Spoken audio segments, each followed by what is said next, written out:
को खोज रही है, दिल्ली से लेके सब लोग कहे कि एक प्रेस कॉन्फ्रेंस कर लेते हैं, उसके बाद तब आप लोग से बात करेंगे। तो जितने नेशनल एडिटर है पता चला तो सबको माइक यहीं से मिल जाएगा। कौन है भैया, जरा शक्ल दिखाइए। सरकार गिराने में मेरा हाथ है। ठीक, वेरी गुड, ठीक बात। तो हम लोग शुरू करेंगे। आपकी दिलचस्पी आज की राजनीतिक घटनाओं पर है, लेकिन पहले मैं पदयात्रा पर अपना एक संक्षिप्त में अपना एक बयान रखूंगा, उसके बाद आपके सारे सवाल लेंगे। सबसे पहले आप सबका यहाँ आने के लिए बहुत बहुत धन्यवाद। 2 अक्टूबर 2022 से जन स्वराज अभियान के तहत जो पदयात्रा हम लोगों ने पश्चिम चंपारण गांधी भिखैरवा आश्रम से शुरू किया है, उसको आज करीब करीब 17 महीने हो गए।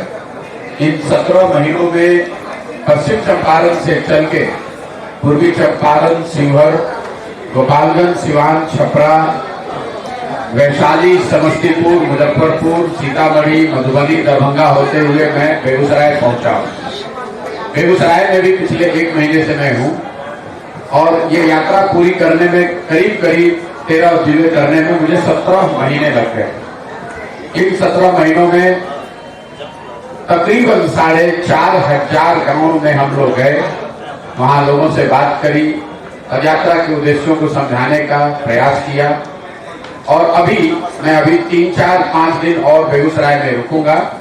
बेगूसराय सदर, रंडारी और साहेबपुर कमाल, ये 3 प्रखंड की पदयात्रा और बाकी है।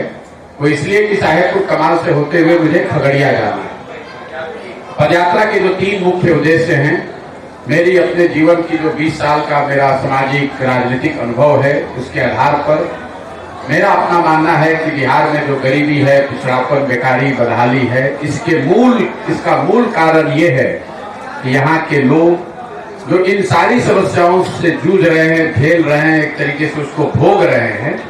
इन सारी समस्याओं से जूझने भोगने के बाद भी जब वो वोट करने जाते हैं तो इन समस्याओं को छोड़कर, अपने बच्चों की भविष्य की चिंता को छोड़कर वोट वो उन विषयों पर करते हैं जिनसे उनका कोई सरोकार नहीं है। बिहार में पिछले 30-35 वर्षों में मूलतः सिर्फ 4 बातों पर ही लोग वोट देते आए हैं। पहला है जाति, लोग अपने जाति समूह के उम्मीदवारों को सही या गलत की चिंता किए बगैर वोट करते हैं। दूसरा है धर्म, हिंदू मुसलमान के नाम पर वोट पड़ रहा है। तीसरा एक बहुत बड़ा बिहार में फिनोमेना है, वो है लालू जी का डर। एक बहुत बड़ा समाज में वर्ग है जो सिर्फ भाजपा को इसलिए वोट करता है या भाजपा गठबंधन को इसलिए वोट करता है क्योंकि वो लालू जी को वोट नहीं दे सकता है।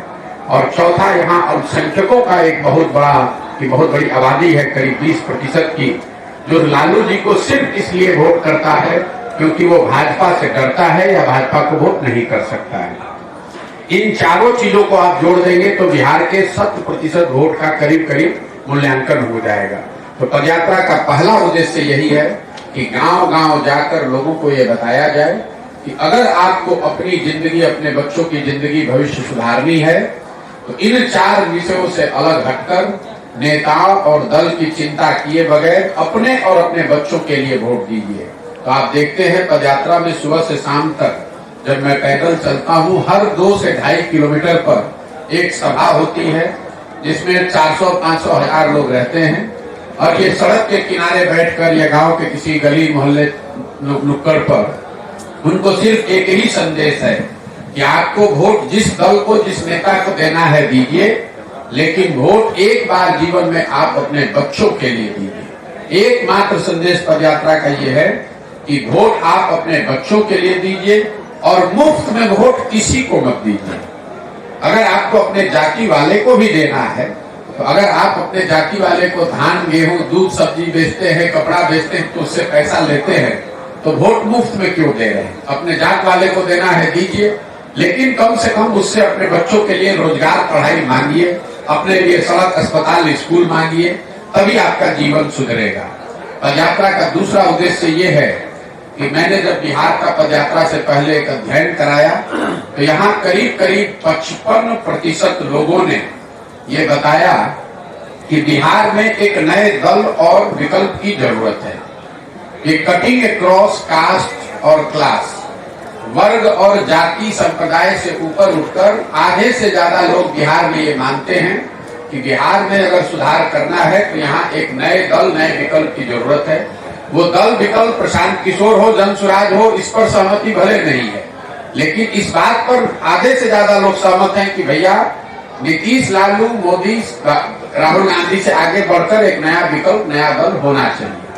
तो अगर समाज में 55% लोग एक नया दल और विकल्प चाहते हैं तो पदयात्रा का दूसरा उद्देश्य ये है कि हम लोगों को बता रहे हैं कि आप आइए, हम आपकी मदद करते हैं, आप वो दल और विकल्प बनाइए ताकि मजबूरी में, विकल्प के अभाव में आपको किसी दल और नेता को वोट न करना पड़े। और तीसरा पदयात्रा का उद्देश्य है कि अगर लोगों को समझ में आ जाए, लोग अपने भविष्य, अपने और अपने बच्चों के भविष्य के लिए वोट करें, लोगों का बनाया हुआ एक दल उनके सामने हो, फिर भी बिहार तब तक नहीं सुधरेगा जब तक बिहार की समस्याओं को जमीन के स्तर पर समझकर उससे निकलने का एक योजना न बनाया जाए।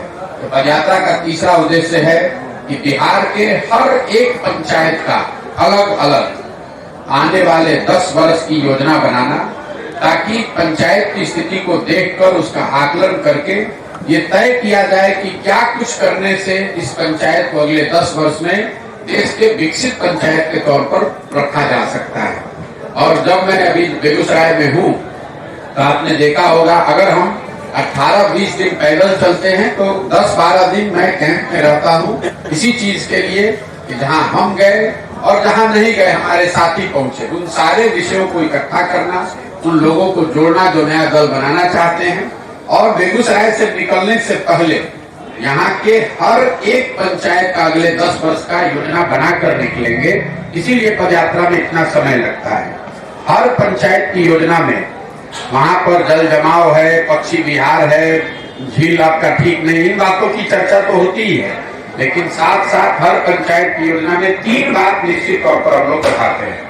पहला, यहाँ के बच्चों के पढ़ने के लिए विश्व स्तरीय व्यवस्था हर पंचायत में कैसे की जाएगी। उदाहरण के तौर पर आपके रेफरेंस के लिए बता रहा हूँ, इसी बिहार झारखंड में हम लोगों ने नेतरहाट जैसा विद्यालय देखा है जो सरकारी विद्यालय था।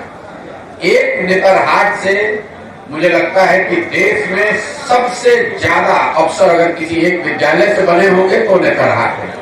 तो अगर एक नेतरहाट से इतने परिवार, इतने लोगों की जिंदगी बदल सकती है, तो हर पंचायत में, हर प्रखंड में अगर एक नेतरहाट जैसा विद्यालय हो, उससे मुझे लगता है कि हजारों परिवारों की जिंदगी बदलेगी, बिहार की तस्वीर उससे बदलेगी। तो योजना में ये बता रहे हैं कि हर पंचायत में बच्चों के पढ़ने की विश्व स्तरीय व्यवस्था कैसे होगी। दूसरी बात जो बता रहे हैं कि हर पंचायत में 800 से 1200 नए रोजगार के अवसर कैसे पैदा किए जाएंगे। और योजना में साथ में ये भी बता रहे हैं कि बिहार में जो खेती है उस पंचायत के स्तर पर उसको खाने वाली खेती से कमाने वाले खेती में कैसे परिवर्तित किया जाएगा। जैसे आप गांव देहात में सुनते हैं, लोग आज कहता है कि हम भैया रोपनी करने आए हैं, कटनी करने आए हैं, इसके बाद कमाने के लिए लुधियाना जाएंगे, तमिलनाडु जाएंगे। ये वाक्य आपको क्या बताता है? लोग खेती करते हैं कमाने के लिए नहीं, खेती करते हैं खाने के लिए, और कमाने के लिए वो मजदूरी करने बाहर जाते हैं। तो इस परिकल्पना को बदलने के लिए जहाँ खेती खाने का साधन नहीं कमाने का साधन हो, ये योजना बना रहे हैं। इसी 3 उद्देश्यों को लेकर अभी तक हम लोग चले हैं। पदयात्रा के दौरान 16 महीने का जो अनुभव मेरा रहा है, इस पर आप जो सवाल करना चाहेंगे आप बिल्कुल स्वतंत्र हैं। अगले 1 घंटे तक आप जो सवाल चाहें आप सवाल कर सकते हैं। मैं अपने अनुभवों को साझा करूंगा, आगे की योजनाओं पर टिप्पणी करूंगा। अभी बिहार और देश में राजनीतिक जो परिदृश्य है उस पर अगर आप सवाल करना चाहते हैं वो भी आप कर सकते हैं। बहुत बहुत धन्यवाद।